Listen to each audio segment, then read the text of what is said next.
here are the symptoms of colorectal cancer that I will talk about in some detail. And of course, we have things like passing blood during motion that everybody knows. Sometimes what we call change in bowel habits, that's something that some people tend to ignore. And of course, family history of colorectal cancer is something that some people may not be so aware of and how important it is. Motion. So this is sometimes what you will see. Either you see blood in the toilet bowl, you can see blood on the toilet paper when you wipe. And often when anybody sees blood in their motion, that often sends them running to the doctor. What this can be the causes of blood, it can be anything from piles or hemorrhoids, we call it. It can be from a tear in the anus called anal fissure, where it's very painful when you pass motion. Or sometimes, and of course, what we don't want to know is that whether is this a sign of colorectal cancer. And particularly if you have blood in the motion, it usually means that the tumor is actually very close to your back passage or your anus.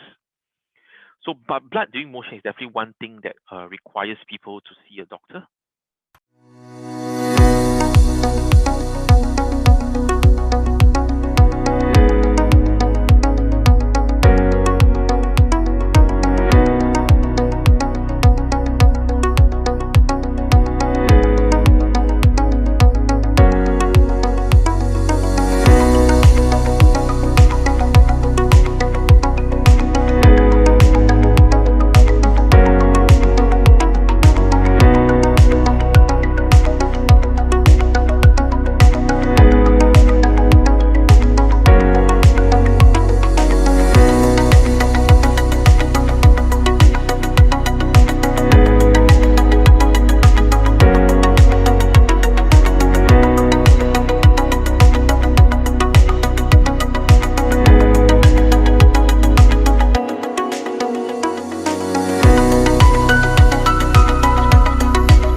Now, the other thing that some people are less aware of is that what happens if your bowel habits have changed, and you used to go toilet maybe twice a day, and then you pass very nice stools, and then now what happens is that now you're going to toilet maybe 6-7 times a day.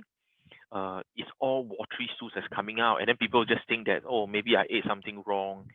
What happens is that we're not talking about that 3-4 days, 1 week, where your bowel habits have changed.